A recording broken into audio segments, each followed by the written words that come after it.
Welcome to Cybersecurity Refined and Feral, where refinement meets chaos in the digital world. We invite you to join your co-hosts Candy Alexander and Cailin Sullivan in another open conversation on topics related to cybersecurity.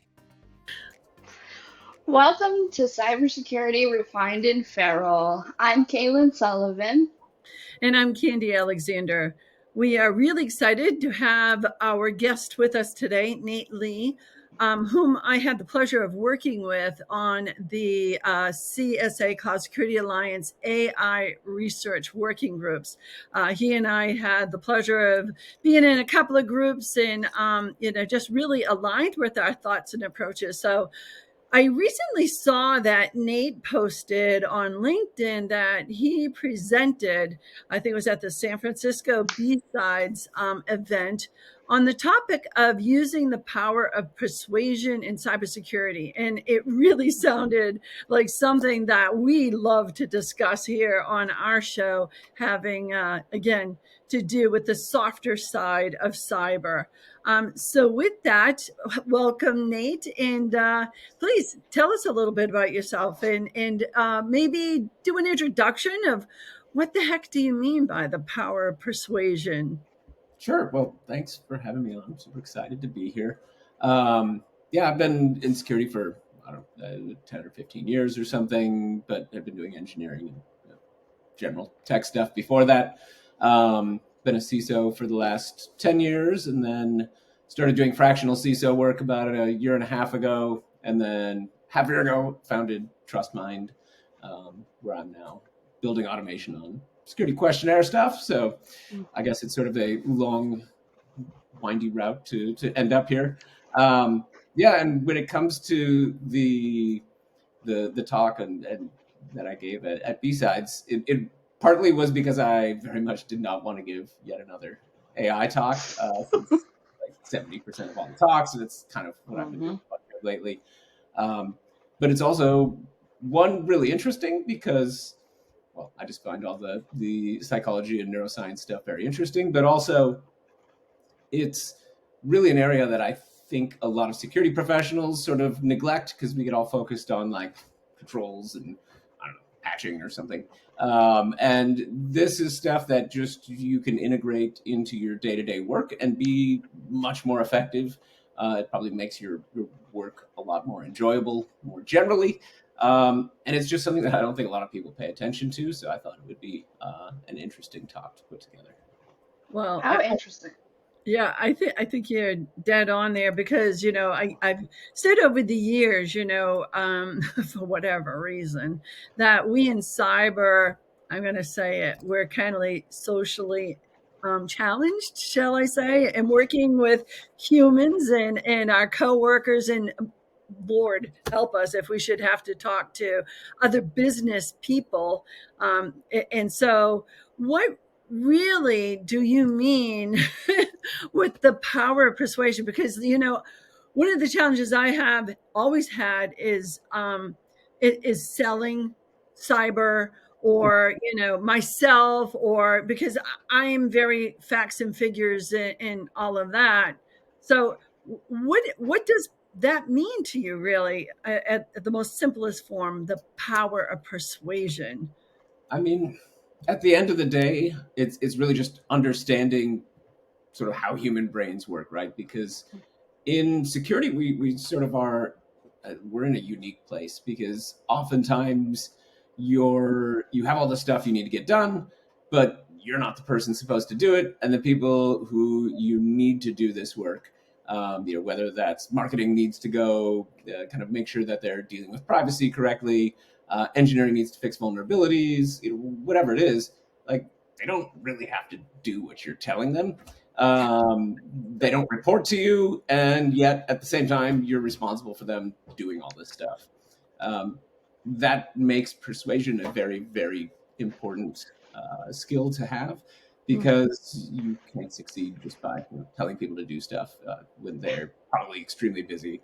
They have a giant backlog of other things to do, and the thing you're asking them to do isn't really aligned with what they want to do and what their goals are. Yeah. One of my things I do when I like get into a new position in a company or a new company is I will seek out those people that are like difficult to work with and I will make them be my friend. Like, Yeah. you're my friend now, like you don't have a choice. Like, I'm so sorry, but I will chat you up, like, how you doing today? Like, you have to develop those relationships because it otherwise you're not going to get anywhere. And if you're coming into security, probably you can find those people pretty easily. Hmm. Yeah. No, it's I think that's a good point, right? Like it's being likable is one of the sort of things, and it sounds sort of stupidly obvious in that if you're likable, people are more likely to do things for you. But Mm-hmm. there really are things then that you can do to drive that, right? Like being more familiar, showing up when there's not just a problem. Um, I noticed that when I was a CISO, like if you message somebody in Slack and you're like, "Hey, do you have a minute to talk?" And if I but anything else besides that, it totally freaks people out because they just assume you're coming with some problem, and you don't want to be associated in the brain with problems because that's like an actual association in their brain now. Much better to be coming from a place where if they see you, they're like, oh, this is great. Cailin always shows up and super happy to help. You want that positive association because now when you do need something, you're coming from a place of positivity in their brain instead of like, oh, not you again. Mm-hmm. Right. Because I remember, when I first started, it was kind of a joke, but not really. I worked in an engineering facility, and of course, I'm sure you can relate to this. Engineers hate to be told what to do and not to have confines and all of that. So, Mhm. when I'd be walking down the hall, they would really like, all disperse, and it's like, is it me? you know so like what are some of the tips, tricks, tactics to get people to understand you're not the bad guy, that you are likable? How do you break down that barrier? Because again, we're seen as the department of no and the bad guys, right? And stopping all the fun, essentially. I don't care what department you're in, we're the department of no fun. I mean, you start by throwing way better parties than everyone else. Um, I mean, I think it really is. It's a bunch of different things. I mean, one is like you can't only be coming to people asking them for things and asking them to do stuff because Right. you just think of day to day life. That's not the person you really want to be around.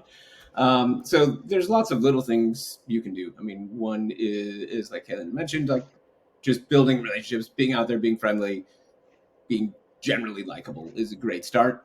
Um, Doing little favors for other things because Mm. in security, right? Like we interact with all these different teams, and that means you have a lot of visibility to what's going on, kind of more broadly across the business. And if you can see something coming that's going to affect another team, you can like one give them a heads up, let them know, hey, I saw this over here. You probably want to know about this, and it could be that you go above and beyond and be like, and I already kind of took care of this problem for you, so don't even worry about it because I made sure X, Y, and Z, is done. So thank me later. You don't have to worry about it.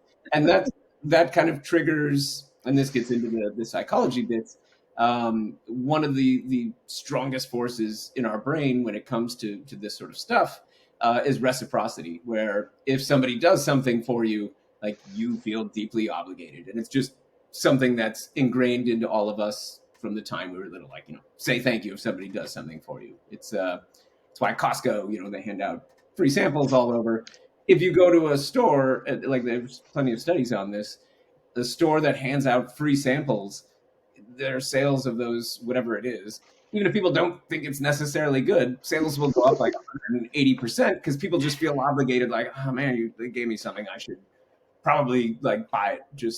We just have this such a deep seated thing for this. So as a security person, if you're just doing small favors, it doesn't matter that they're small. It still triggers this thing in your head. And people are now, if you're going to come back, a week later and you're like, hey, I need you to do this thing.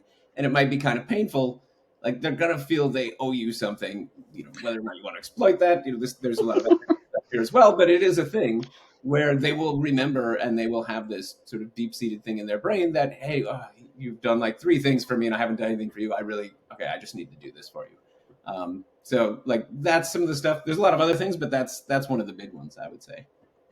So that brings to mind a couple of challenges. Again, it goes back to cybersecurity, Mhm. and I think just technical people in general, technologists, we really have no social skills. Sorry, I've come through a lot of self-help groups and all of that, so now I can, talk on a podcast and talk with people. But it's like, how do you do that so it doesn't come off creepy? It could. Stalking I mean, people, if you're handing out free samples in the office, that might be sort of odd. right?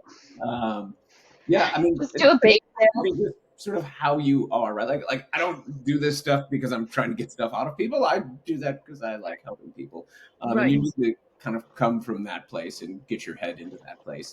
I mean, it's kind of like a nice side benefit of helping people, but you shouldn't be like all Machiavellian about it and like kind of tracking your favors and who owes you what. Like that's clearly not Yeah. what we're going So, for. so does it come down to being genuine, right? Whatever that means and however that is for you, but just be genuine about, hey, I did you a solid, just letting you know, I mean, you don't even have to let people know, right? Like it's like I would never hold that over somebody's head. Like maybe they're not going to do something for me. That's also fine, but it is something you can kind of count on just because, again, how our brains are hardwired. yeah. If you think back, like throughout human civilization, right before we had big cities and all of this stuff, you're not going to share whether you have food or a place to stay or whatever it is, water. You're not going to share your resources with someone if maybe they'll give you something back. Like it's just it goes so far back in history that you would share stuff with people because we need to survive together. And the only way that you would share your things with someone is if you knew that there's a very good chance you'll get something back in the future. So it really has just it's so deep in like culture and language and whatever. Like in Portuguese, right? Like thank you is obrigado, which is kind of like I'm obligated to you. There's a million sort of things just like that in culture, in language, and whatever. So it's there. You don't have to worry about it. I wouldn't track it, but it's something to be aware of, both in work and just in life. If you do good things and you help people without expecting something back, good things happen. Right. Yeah. All right. Yeah. So, what other tips or tricks that are at our fingertips that we don't even realize it? Because I don't think a lot of professionals realize that. Some of the real basic human traits, that are inherent to who we are. Yeah, I mean, there's a lot of different things, and a lot of these, it's it's basically like heuristics in your brain, right? And the thing that is sort of required to trigger a lot of these ends up being there's a couple conditions. One is it has to be something where people don't have a lot of information about it, right? Like, so if you're going to trigger this thing, which sort of shortcuts thinking and gets people to like be more likely to say yes or do something, like one, it has to be something where they don't know a lot of stuff about it, and two, they probably like if they don't have a desire to learn a bunch more about it. And when it comes to security, turns out that's kind of perfect. Most people don't know a ton of stuff about it. They also don't really care and don't want to know. So that sort of sets the stage really well for being able to drive effectiveness of doing any of this stuff. Because you're going to ask them to do, again, if it's patching stuff, if it's putting stuff together for a report, doing audit evidence, whatever it is, these are all things nobody really wants to do, and they don't know a ton about it. So there's the likability thing, there's reciprocity, there's getting commitment from people because humans really want to stay consistent with themselves. Like if you've said you're going to do something, you're much more likely to now follow through, especially if you said it in front of a bunch of other people. So, if when it comes to planning, if you're talking in front of a group of whoever your peers are, managers, whatever, and you need someone to do something, having it in that meeting where you can say, "Hey, we need this done," or whatever. If you need it from someone, making sure you get that commitment out loud from them in front of other people. Now they've said it, they're going to really want to be consistent with what they've said and what they've done in the past. So that can also be how you phrase things. If you think about, again, I keep going back to patching. I'm sorry. I'll try to think of some more Christmas examples in the future. I don't know. But if you think about something like that, you could phrase it instead of like, "Hey, we need you to patch this stuff because it's important." Like, sure, that's great. But you could also say, your team is always so good caring about code quality. You all have the highest code quality. And so, having your team patch and make sure you're up to date, it's really just an extension of what you've already been doing with code quality. So, here's these things we need you to do. It'd be great if you can follow on with that. Now you're phrasing it as you're already doing this thing. This is the natural extension of that. And it's just very different how that message is received now versus like, hey, go do this thing. Don't you find too that because I had noticed a difference, obviously, that and this is kind of like how I raised Cailin, is like not just state what the expectation is, but really explain why. Yep. I think people really want to understand the why. And that's regardless of what kind of role function in the business, that they all want to do the right thing. Mhm. They don't always know what the right thing is, or more importantly, why. Yeah. Yeah, that's actually super important. I say basically the exact same thing, which is people don't want to do the wrong thing. They're not doing this because they're dumb or they don't like you or something. It's probably they just don't know why. And I think there's a couple things there. One, and maybe this is less psychologically related, but it's much more, you're not going to be able to be there for every sort of corner case, right? And there's a lot of ambiguity and all this stuff. And if people understand why you do X, now they can adapt that to many other situations, not just have this one rule they're following. They can now kind of do whatever it is that leads to a smarter outcome in a broad range of situations. It's sort of the teach a person to fish rather than giving the fish type of thing. So I think that's a very, very important thing to keep in mind when you're describing stuff. It also triggers another thing, assuming you do a good job explaining why, which is it builds authority, as in you are an authority on the topic. You're not just telling them to do something, but you're actually an expert here. And the more you are able to do that and be really the expert, more likely people are to listen, because we have, and this is again sort of a deep-seated thing, but we have a deep deference to authority, right? If someone comes in and they're a PhD in whatever topic and they tell you this thing and you're like, that doesn't sort of jive with what I know, but you're like, I don't know, they're a PhD in that, I assume they know more than me. That same thing will hold true if you're perceived as an expert in security or in whatever field you're in. So the more, you don't want to kind of be the show off who's always flexing, but if you are in a position where people know you really know your stuff, they're going to be much more likely to just accept what you say as fact. Again, going back to studies, there's ones where they would have someone come in and say stuff, but they have the same person come in with a different group, and this time they have a lab coat on. And like 50 to 60% of the time, people would, or more often, people would be like, oh, this person clearly knows what they're talking about. Exact same scenario, except one time they had a lab coat on. Some of that also gets to making sure you look appropriate, which kind of stinks for someone like me, who is always the one where they're like, why are you dressed like you're a 19-year-old or something?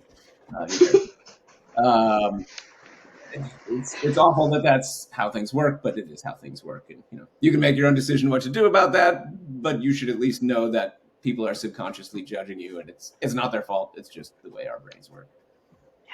It's almost like we're social engineering our own internal stakeholders, right? Yeah, that's except malicious. not for nefarious reasons. Yeah. And this is, when it comes to like the ethics and stuff of this, it really comes down to why are you doing this, and that's why. Like when I did the talk, it was about using this to drive better outcomes as a whole. Like you're not trying to manipulate them to act against their own best interest. This is, I'm trying to get, it'd be like, tricking your kid into brushing their teeth at night by telling them there's, I don't know, good luck associated with it or something. I don't know, whatever. But you're getting them to do something that's good for them. And like, maybe you sort of manipulated them, but it's for their own good. And I guess Yeah. it sort of depends. But I think that's the difference between the word manipulation versus persuasion. Mm-hmm. Yeah, yeah. I mean, that really is it. If you're manipulating someone, you're generally getting them to do something that they wouldn't otherwise do, that isn't in their best interest. Versus persuasion, which is like, hey, let me help you get to Help where you. you need to be to see why this is valuable for you or the company or whatever it is. And I think that is the key word too that Cailin called it out. It's help, and if as long as you come at it from being helpful and you're perceived as being a knowledge expert who is helpful, Yep. then you're apt to be more successful in your practice, right?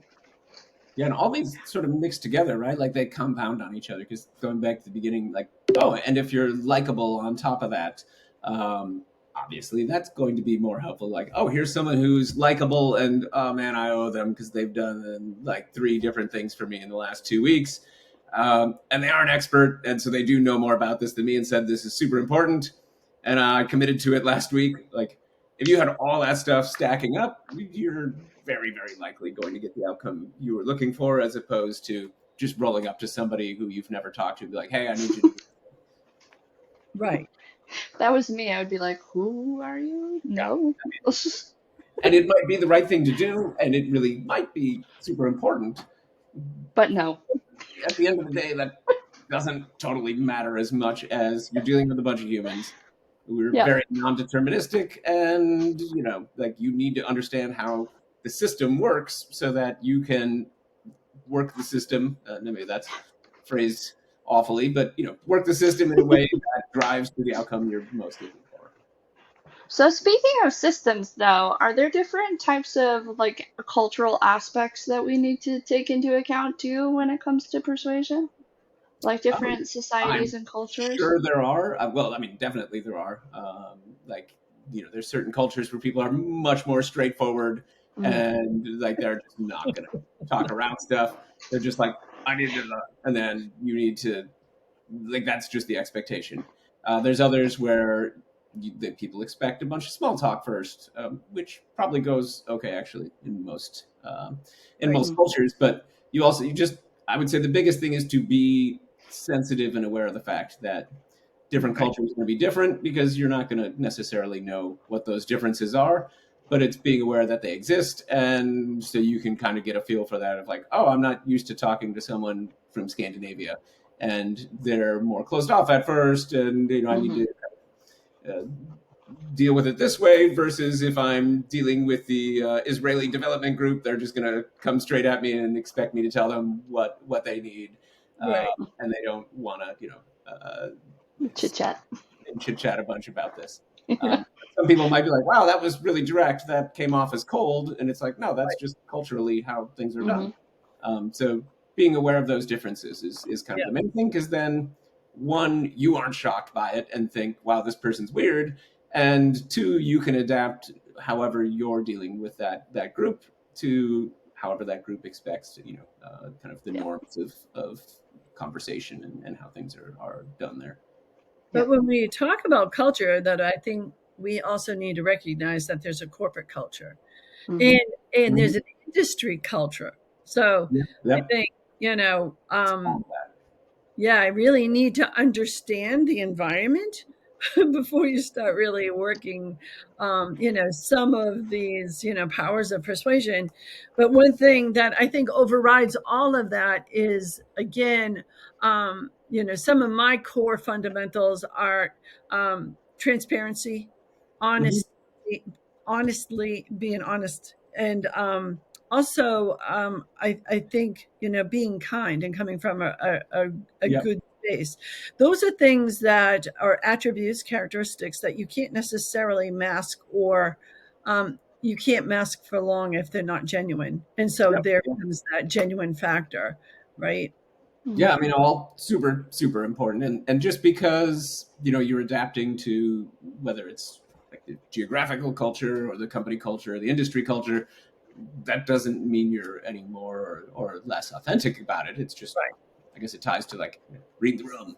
It's making sure you're aware again of the differences, and you adapt who you are and how you interact with others. I mean, it's not even adapting who you are; it's adapting how you interact with others based on what expectations are.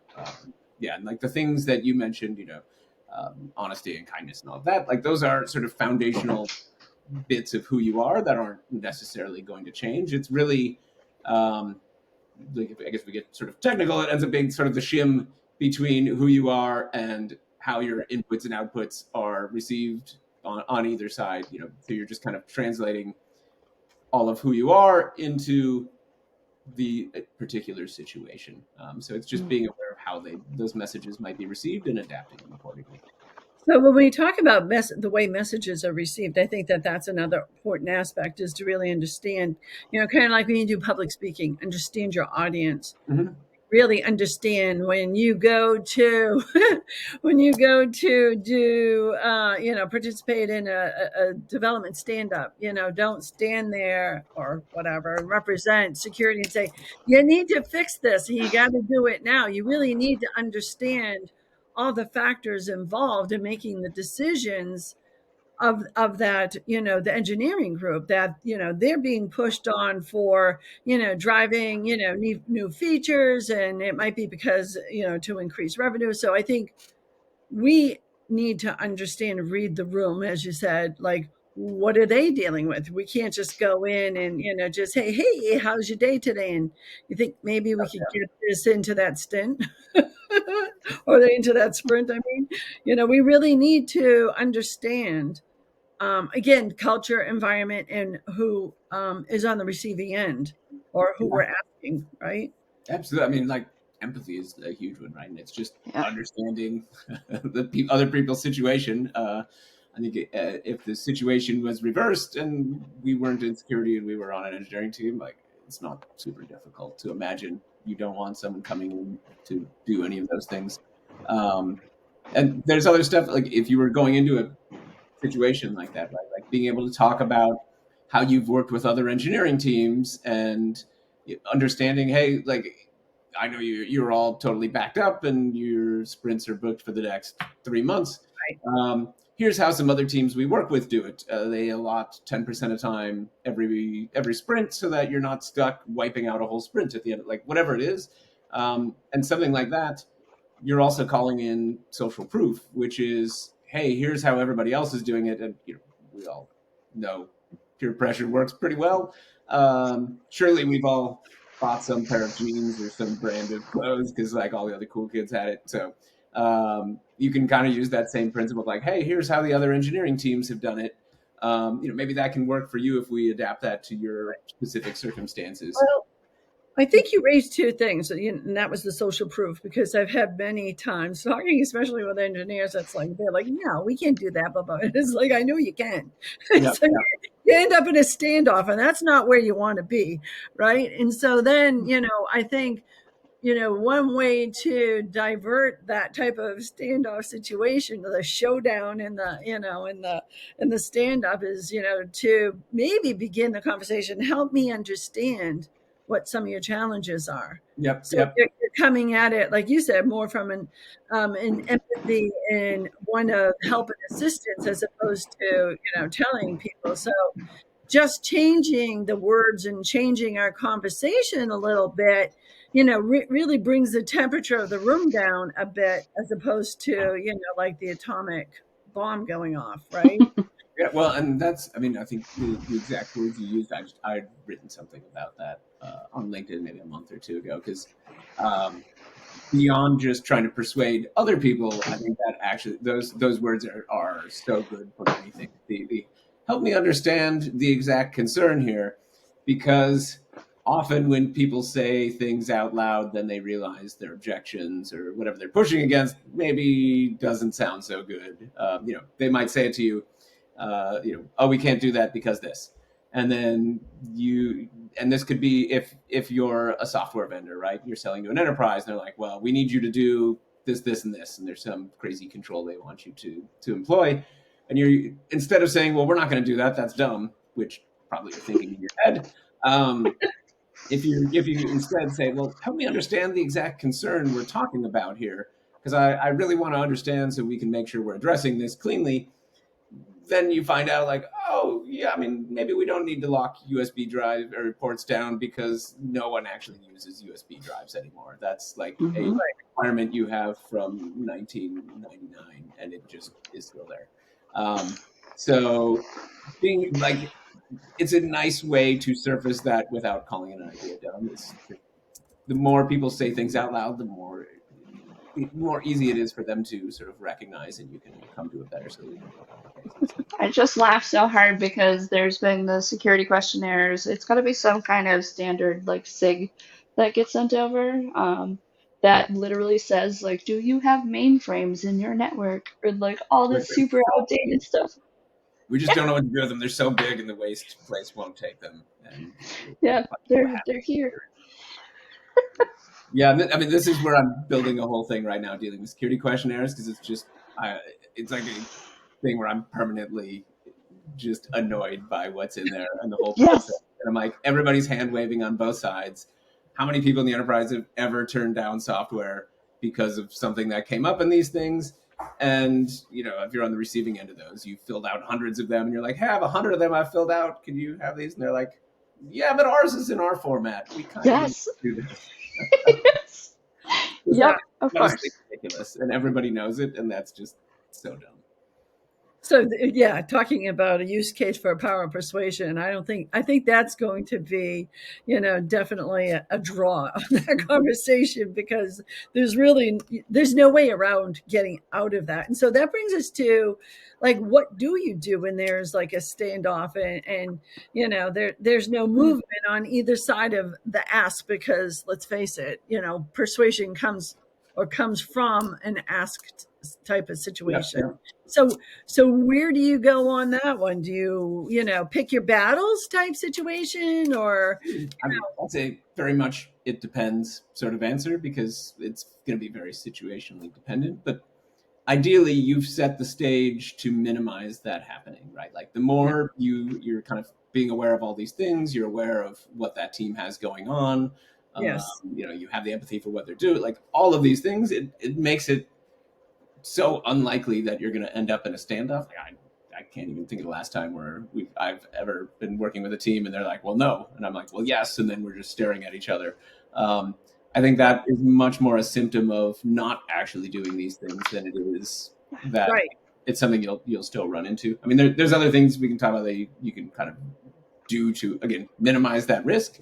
yes, I mean, at the end of the day, right? If it's just a hard no from the other team and it's a hard, you have to do this on your, I mean, then you have to escalate it to whoever right. is both of your bosses and be like, okay, well, Yeah. it's not a personal thing. It's just like, which of these is more important? We need a Right. decision from you because Mm-hmm. we're Well, separate beings and we're kind of at odds. but doesn't that also speak to a sign, a red flag of something's gone wrong in the culture, right? Because I mean, Yeah. let's face it, I don't know about you, but I've worked in a couple of like really dysfunctional organizations where there was that type of culture. And I think looking back, one of the best ways to avoid that is to just say, okay, and I think I have tried this, right? Just say, okay, let's stop and let's, just think about it. Let's come back to this conversation in a week or whatever. And then maybe in that time, you can, have those other tactics or, other ways of like, okay, help me understand where you're coming from on that. So again, trying to understand their side of it and then explain, right, your side. And so it becomes more of a conversation as opposed to a toe to toe standoff. And again, I think that is really culturally based, Yeah, unfortunately. yeah. And I mean, honestly, if you've gotten to the point where there's a standoff, there's other problems, getting to your point, which is Yeah. things have gone horribly awry already, if that's where you're at. And then, yeah, I mean, taking some time, because when you get to that point, like the amygdala is starting to take over your brain, and it's not the rational thinking part of your brain; it's the I'm angry part. The Um, lizard Bart. the lizard part is now there, and I mean, you just like logic and all of these things just kind of go out the window, right? So the only way to avoid that is, one, not get there in the first place, but if you're there, like, you just have to step away, because it's zero helpful goodness is going to come from trying to go push past and through that. Yeah. And again, I think, we have, as a profession, collectively moved beyond the Department of No, which the Department of No caused a lot of those situations. But I think that there are still some environments that occurs. So that's why I wanted to bring it up. There's a lot of that still out there. Like, we probably aren't exposed to it because of just sort of the circles we're in and industries we're in, but I'm very positive that is still, especially maybe more in the larger enterprises, that is where it's still prevalent in many circles, I would say. Yeah. Why do you think that is? Do you think it's because I experienced that kind of level of I don't know, almost like wanting power, control over employees, No, that's totally. or like toxicity, like why? Like why? Just relax, everybody. Just I mean, please have. it's on the head, right? Like, a lot of people in security. I mean, we're all kind of nerdy, and we've been, well, not all. I mean, some security people, I'm sure, are very cool, but many of us came from a place where you weren't in control of a lot of stuff, and probably insecurity even getting started. Like, it's mostly people telling you what to do, and again, going back to psychology and the experiments on this, there's plenty of things where they've done experiments and like, oh, you're the one in charge, you're the prison guards, and you're the prisoners. Yes. And it turns out when you give people a lot of power and don't really teach them how to use it, like, things go awry very quickly. The studies are mostly disturbing. If you, that's funny, because when you were talking, that's exactly what just popped in my mind, is that experiment. So yeah, it's not great, and this is sort of, I mean, it's the same mechanism, right? Of people are empowered, and this is maybe the one place that they actually have power and they want to exercise it. And a lot of that just comes from losing sight of the broader goal. I mean, our goal in security isn't to make the most secure company in the world, right? Like, it's not security in a vacuum, and we're going to lock everything down, like, so awesome. We're here to manage this portion of risk for the business, and how do we do that in conjunction with the rest of the business? We know there's trade-offs. Maybe some of those trade-offs are going to be, we're not going to secure this thing well because we're going to do this other thing. That's a perfectly acceptable answer. Our goal is to make sure that we understand very clearly, and we've conveyed concisely, like, what was that trade-off, and come to some sort of agreement on, we made this trade-off consciously, knowing that we're taking on extra risk here, but because there's potential for extra value here. Like, that's kind of the general equation. And I think a lot of this comes from people not understanding that that's the goal, and just getting into the, like, security at all costs mindset, which is where a lot of the problems in the industry, I think, come from. So you're telling me that the world doesn't revolve around me and my team on security? It could, if you structure things correctly. Oh, there's utopia. You just have this where your business is all about locking everything down. Like, no one for anyone. You just talk about how you've never been breached, and, like, that's your message. There really are unicorns that poop sprinkles, Cailin. Yeah. So, we have everyone write everything down on pen and paper because we never want to get hacked or have ransomware. Like, successful tactic, we've never had it happen. It's just, we're super not productive, and we're really slow to get to market. You have to burn all the papers at the end of the day too. Yeah. You can't keep them. Eat them. So we're talking a lot about us in the first person, but what if you're a security manager, or you're a CISO, or what have you, and you're seeing these signs in your subordinates, those people that report to you? How do you positively begin to steer or set that course of action? Are there resources? Do you mentor those people yourselves? Leadership by example? What do you do? I mean, probably, again, very situationally dependent, because if you have a team of 200, probably you're not going to be able to mentor everybody, but then, you probably want to talk to their manager and be like, hey, I've noticed X, Y, and Z. You need to work with the team on this. I mean, I think it's a lot of times it's a case of people not realizing how they're coming across. And, again, it could be cultural. I've had team members in Eastern Europe who are just very direct, and they would go to people and tell them what they need. And then they would just not understand why people would push back, and it would be frustrating for everybody. And helping them see that, like, hey, just start by, being a little more friendly. Not that they weren't friendly in the first place, but, you're coming on Slack, and it's just like, boom, this thing pops up. Hey, do this thing. Instead of like, hey, how are you? And you got to balance with having that being annoying, that you have to know the people, all that. But just being aware again, a lot of people just don't understand that, or they're just not aware that this is a thing they should be aware of. So helping them get there is one thing. But before you move on from that, how do you politely say, hey, you kind of, direct? Well, then they appreciate directness, right? And you can just probably come to them and say, hey, I'm pretty sure you don't recognize this is happening, but do you know that when you say this and this like this, that people receive this message this way? And then you can just be like, hey, try it for maybe I'm wrong. Try it for 2 weeks.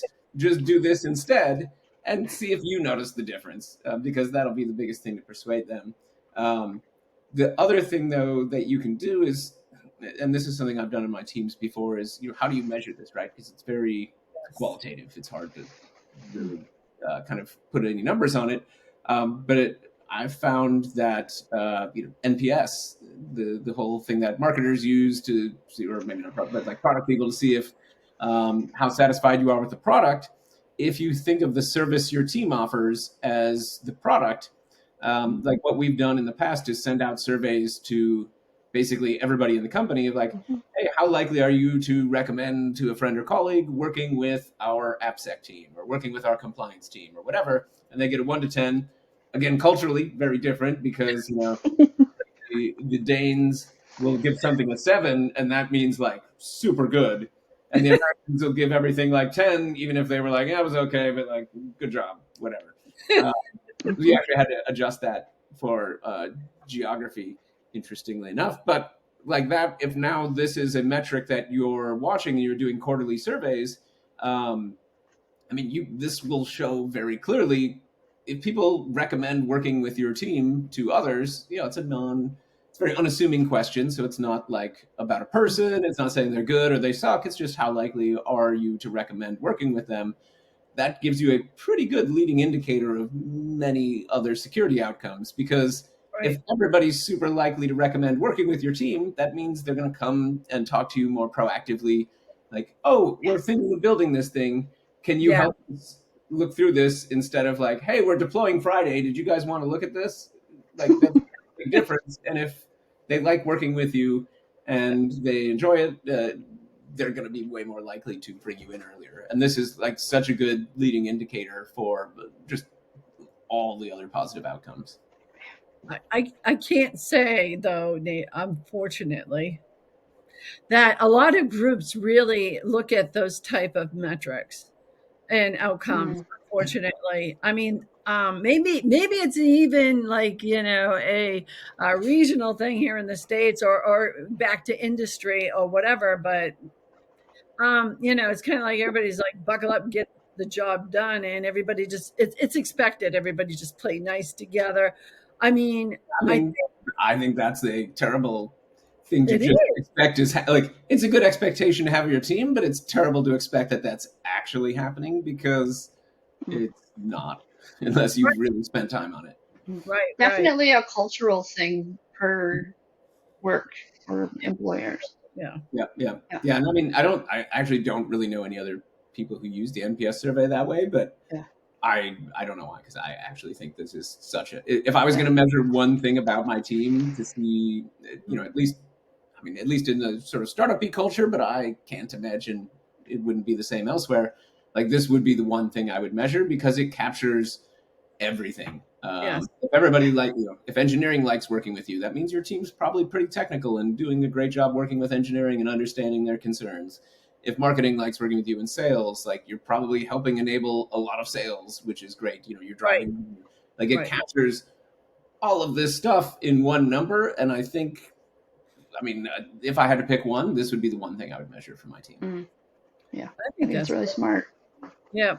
And so that brings back to, the whole conversation we get into, like, what do you measure for, performance reviews, you know? And I think I would agree with you that this is probably a really good thing to factor in.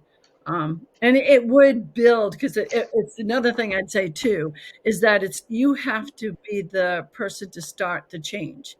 And Yeah. so it could change that challenging, I won't say toxic, but challenging corporate culture, that if you begin to, be have empathy and understanding and cooperation and pleasantness and all of that stuff, then it's going to drive other groups to say, hey, that they're pretty cool over there, they're pretty chill. I think um maybe we ought to look at what we're doing.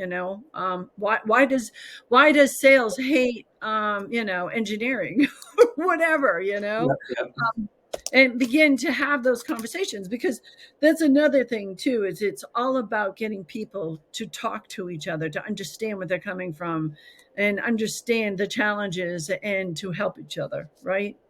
Yep. Yep. Yeah. And I mean, the one thing I think maybe in the example you gave would also be, ideally it's a two-way street, right? Because if you have, why does sales hate engineering? I mean, it might be that sales hates engineering because they're not doing stuff, but engineering is not doing the stuff they want because there's Yes, whatever exactly. things are.